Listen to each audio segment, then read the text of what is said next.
कर लेते हैं बजट की ही। मोदी सरकार के दूसरे कार्यकाल के आखिरी और पूर्ण बजट में हर वर्ग का ध्यान रखा गया। वित्त मंत्री निर्मला सीतारमण के हर ऐलान का मेज ठोककर इस्तकबाल किया गया।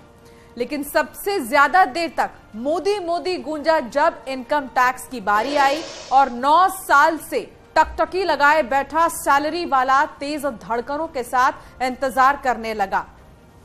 निर्मला सीतारमण भी इस नाजुक वक्त को समझ गई थी।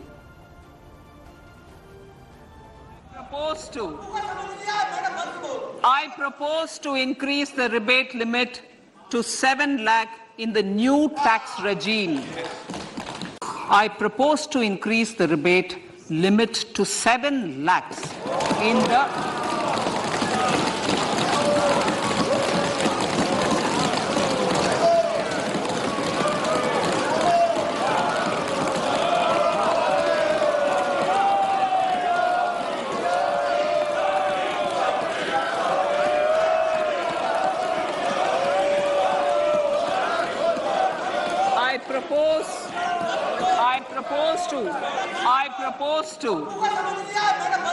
I propose to increase the rebate limit to 7 lakh in the new tax regime. तो मोदी मोदी के नारों से पूरा संसद गूंज उठा। निर्मला सीतारमण भी इस नाजुक वक्त का मूल्य जानती थी, इसीलिए उन्होंने पहले कहा, अब मैं उस तरफ आती हूं जिसका आप सब इंतजार कर रहे हैं। और इतना कहकर वो पानी का ग्लास उठाती हैं। थोड़ी देर का पॉज बनता है, कैमरा राजनाथ सिंह की तरफ जाता है, वो मुस्कुरा रहे होते हैं। यकीन मानिए सैलरी वालों की धड़कन और बढ़ जाती है, लेकिन अंत तक वित्त मंत्री सभी को साधने में कामयाब हो जाती है। तो बजट में किसान से लेकर महिला तक, युवाओं से लेकर मिडिल क्लास तक सरकार ने सभी वर्ग को इस बजट में राहत दी है। हालांकि चुनावी साल होने की वजह से विपक्ष को मोदी सरकार का बजट चुनावी लग रहा है, लेकिन कुछ ऐसे भी नेता हैं जिसको इस बजट में कुछ भी नजर नहीं आ रहा। आपको पूरी रिपोर्ट दिखाएंगे, लेकिन उससे पहले अब ये बता देते हैं कि बजट में आपके लिए क्या खास है। तो आयकर में छूट की बात सबसे पहले कर लेते हैं। आयकर में छूट का दायरा बढ़ा दिया गया है। न्यू टैक्स रिजीम में 7 लाख रुपए तक की कमाई पर टैक्स नहीं लगेगा। वहीं युवाओं को शिक्षा की सौगात भी दी गई है।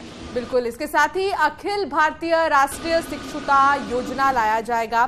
तो क्या आपके लिए खास है इस बजट में, ये हम आपको बता रहे हैं। इसके अलावा आपको बता दें कि सीमा इसकी बढ़ा दी गई है और अब 4.5 लाख से बढ़कर 9 लाख की सीमा कर दी गई है। महिलाओं के लिए नई बचत खाता स्कीम भी लाई जाएगी। महिलाओं को 2 लाख के बचत पर अगर 2 साल के लिए 2 लाख रुपए की बचत वो करती हैं तो 7.5% ब्याज के हिसाब से उन्हें ब्याज मिलेगा। इलेक्ट्रिक वाहन और ऑटोमोबाइल को सस्ता किया गया है, जबकि सोना, चांदी, प्लैटिनम और सिगरेट महंगी हो गई है। इसके अलावा सबसे बड़ी बात, पैन कार्ड को अब राष्ट्रीय पहचान पत्र के तौर पर आप इस्तेमाल कर सकेंगे। पैन कार्ड को युवा उद्यमियों के कृषि स्टार्टअप को प्रोत्साहित करने के लिए कृषि कोष भी बनाया जाएगा। तो ये वो चीजें हैं जो बजट में शामिल की गई हैं आपके लिए, और कई सारी योजनाओं के साथ ही कई स्कीम्स को भी शुरू किया जाएगा।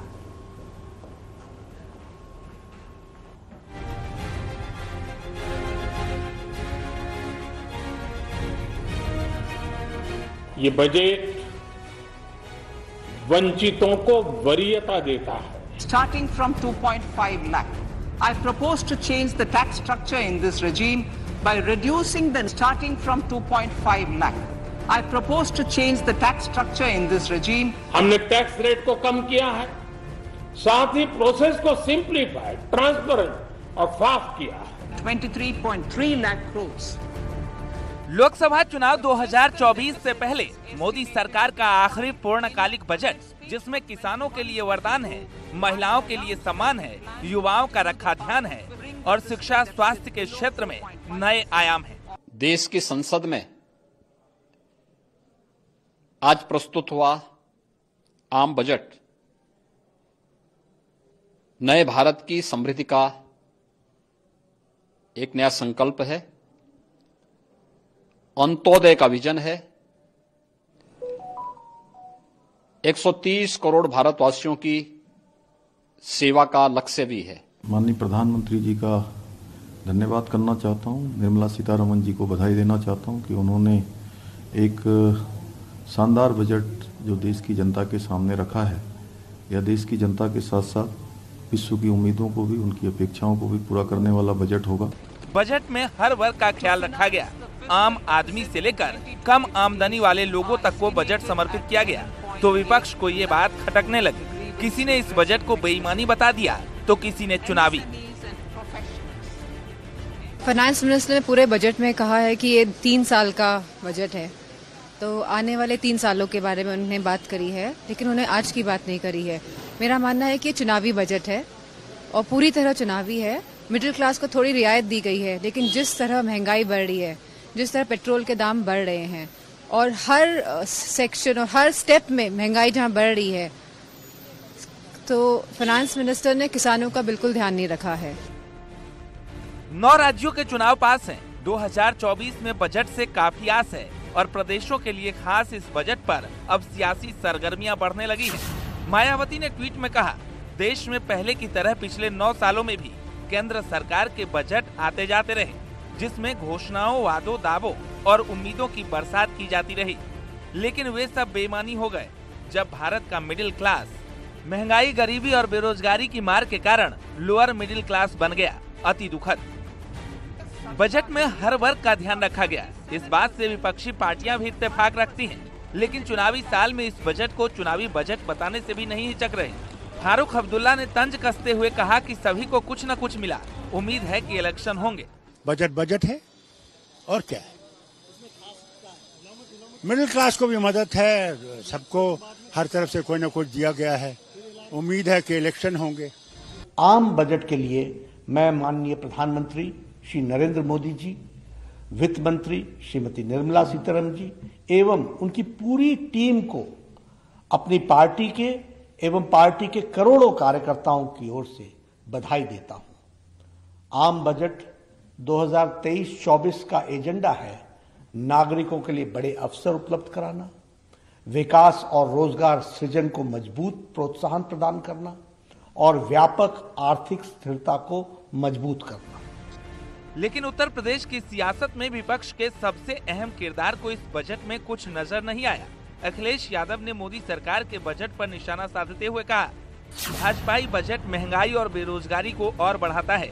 किसान, मजदूर, युवा, महिला, नौकरी पेशा, व्यापारी वर्ग में इससे आशा नहीं निराशा बढ़ती है, क्योंकि ये चंद बड़े लोगों को ही लाभ पहुंचाने के लिए बनता है।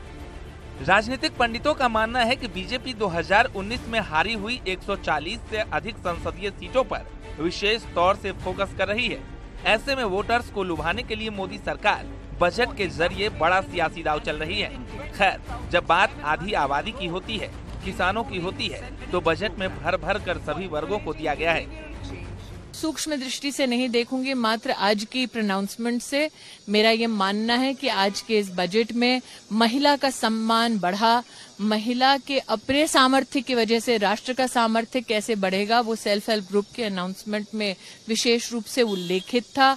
मैं इस बात का भी अभिनंदन करती हूँ कि national digital library for children and adolescents, लेकिन मात्र डिजिटल इंफ्रास्ट्रक्चर नहीं, जिला स्तर पर भी हमारे बच्चे पढ़ें और बढ़ें कैसे, इसका विशेष प्रावधान आज के बजट में है।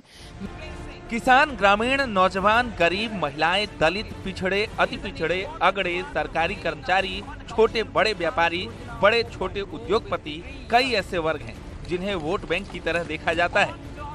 स्वाभाविक है कि चुनाव से पहले इन लोगों को खुश करना भी मकसद रहा, क्योंकि विपक्ष लगातार रोजगार और किसानों के मुद्दे पर सरकार को घेरता रहा है और लोकसभा चुनाव सिर्फ 1 साल दूर है। ऐसे में चुनाव के ठीक पहले जो बजट आया, उसे विपक्ष ने चुनावी बजट बता दिया। Bureau report, news 18। तो महिलाओं को इस बजट में स्मॉल सेविंग स्कीम के तहत बड़ा लाभ दिया गया। इसके तहत महिला सम्मान योजना 2025 तक बढ़ाने का फैसला किया गया है। महिलाओं के लिए नई बचत योजना क्या है, ये भी आपको बता दें। महिला सम्मान बचत पत्र योजना लाई गई है। इसके तहत 2 साल के लिए 2 लाख के सेविंग पर 7.5% की दर से ब्याज मिलेगा। किसानों के लिए भी बहुत कुछ है। किसानों को इस बार बजट से सरकार का दावा है कि अमृतकाल के इस बजट में किसान खुशहाल होंगे, ऐसी व्यवस्था की गई है। किसानों के लिए क्या खास है, हम आपको दिखाते हैं। एग्री स्टार्टअप के लिए कृषि निधि से मदद की जाएगी। बिल्कुल, तो किसानों के लिए क्या खास है इसे समझ लीजिए। कॉटन के लिए PPP प्रोग्राम के तहत प्लान बनाए जाएंगे, तो ये किसानों के लिए है। किसान क्रेडिट कार्ड से 20 लाख करोड़ कर्ज का लक्ष्य रखा गया है। मछली पालन के लिए लगभग 6000 करोड़ रुपए बजट का प्रावधान किया गया है। बेहतर बागवानी के लिए 2200 करोड़ रुपए का बजट में प्रावधान किया गया है। ये किसानों के लिए आपको बता रहे हैं। वहीं एग्री सेक्टर के लिए स्टोरेज क्षमता भी बढ़ाई जाएगी। 63,000 प्राइमरी एग्री क्रेडिट सोसाइटी बनाई जाएंगी और प्राकृतिक खेती के लिए 1 करोड़ किसानों को मदद का भी फैसला लिया गया है, बजट में रखा गया है। गोवर्धन स्कीम के तहत 10,000 करोड़ का बजट रखा गया है। इतना ही नहीं, कीटनाशक के लिए 10,000 बायो इनपुट सेंटर भी बनेंगे। भारत मोटे अनाज का ग्लोबल हब बनेगा, इसको भी ध्यान में रखा गया है। इसके लिए इंडियन इंस्टीट्यूट ऑफ मिलेट्स का गठन भी किया जाएगा। तो ये किसानों के लिए है। तो युवाओं को भी ध्यान में रखते हुए बजट में कई प्रावधान किए गए हैं। पीएम कौशल विकास स्कीम 4.0 लॉन्च करने का ऐलान किया गया है। पहली चीज, पीएम कौशल के तहत नौकरी के दौरान प्रशिक्षण भी दिया जाएगा, ट्रेनिंग दी जाएगी। 30 नेशनल स्किल सेंटर लगाए जाएंगे। 47 लाख युवाओं को 3 साल के लिए स्टाइपेंड भी दिया जाएगा। बजट में ये प्रावधान भी किया गया है। तो युवाओं के लिए, महिलाओं के लिए, किसानों के लिए क्या रखा गया है बजट में,